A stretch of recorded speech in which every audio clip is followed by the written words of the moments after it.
Assalamualaikum teman-teman.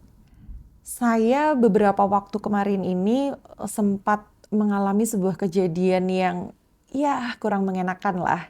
Lalu saya cerita dengan suami saya. Saya bilang kan sama suami saya, ya kok bisa ya si Fulana ini, katakanlah seseorang ini bersikap seperti itu kepada kita gitu kan. Terus suami saya bilang, "Eh, coba deh diingat-ingat lagi, bukankah ada sesuatu hal yang kita bisa kontrol, tetapi di sisi lain ada banyak hal di luar sana yang kita tidak bisa kontrol." Saya masih belum masih rada nggak terima ya, karena sisi perempuannya nih keluar. Saya masih getol nih ngomong sama suami saya kayak gini. Ya iya sih ya, tapi at least tuh ada kayak aduh ngomong maaf kek, ngomong permisi kek, terus datang dengan baik atau apa gitu. Saya masih seperti itu teman-teman, karena kan ya jiwanya perempuan ya, kita tahu sendiri kalau perempuan tuh suka rempongnya di sisi itu gitu. Terus suami saya nggak banyak ngomong, suami saya cuma bilang yaitu, sekarang gini deh, coba buka internet, cari tahu tentang lingkaran kendali. Udah selesai suami saya. Ya udah, akhirnya saya cari-cari nih teman-teman. Yuk kita lihat ya, lingkaran kendali itu apa ternyata. Nah, kita lihat ya teman-teman ya di lingkaran kendali ini. Nah, ternyata teman-teman di luar lingkaran ini itu adalah hal-hal yang kita benar-benar tidak bisa kendalikan. Itu apa? Contoh ya teman-teman kita bahas nih seperti masa depan, masa lalu, waktu, cuaca, dan tentang opini orang lain atau perilaku orang lain kepada kita, termasuk itu juga.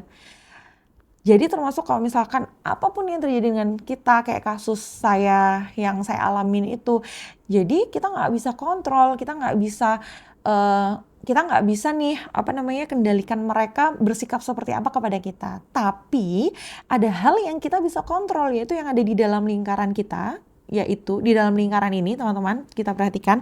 Nah itu adalah hal yang kita bisa kontrol. Semua hal yang berkaitan dengan kita, contohnya nih seperti pikiran kita, perasaan, keputusan, terus respon kita dalam menanggapi hal-hal yang kita terima, itu tuh kita yang bisa kontrol. Nah, akhirnya teman-teman, dari pembahasan itu tadi, ada poin penting bahwa kita bisa fokus dengan apa yang kita bisa kendalikan. Sementara hal-hal yang datang kepada kita, mengingat lagi bahwa itu adalah hal yang tidak bisa kontrol, jangan kita rempong untuk ngurusin itu. Nah akhirnya ini PR nih buat para cewek-cewek ya, yang kalau misalkan kita kena respon aja dari orang. Misalnya di Instagram kita, terus kita lagi jalan ini, kita nggak ada kepengenan untuk pamer, terus dikomentarin, oh kok ini pamer nih apa nih. Nah kayak gitu tuh udah nggak usah, sebagai cewek nggak usah rempong untuk ngurusin itu, karena kembali lagi bahwa kayak perilaku dan omongan orang-orang, terus opini orang-orang, komen orang-orang di Instagram, misalnya di sosial media, itu tuh sesuatu yang kita tidak bisa kontrol. Kita nggak perlu, kalau kita pengen hidup kita damai, tenang, ya udah fokus aja dengan apa yang kita bisa kontrol. Nah justru itu menjadi PR buat kita. PR-nya adalah bagaimana kita bisa bersikap dengan baik, kita mau ngomong kita perhatikan, kita mau berperilaku kita perhatikan. Agar apa? Ya agar orang yang menerima perilaku kita, ucapan kita itu juga merasa tenang juga. Nah, kalau misalkan semua orang bisa berpikiran seperti itu, bisa mengontrol apa yang akan kita keluarkan dengan baik, dengan bijak, kayaknya dunia rasanya akan damai gitu. Gitu ya teman-teman ya, mudah-mudahan kita sekali lagi bisa fokus dengan apa yang bisa kita kendalikan dan nggak usah mikirin, nggak usah ribet sama hal-hal yang kita tidak bisa kontrol. Sampai bertemu di materi selanjutnya. Wassalamualaikum warahmatullahi wabarakatuh.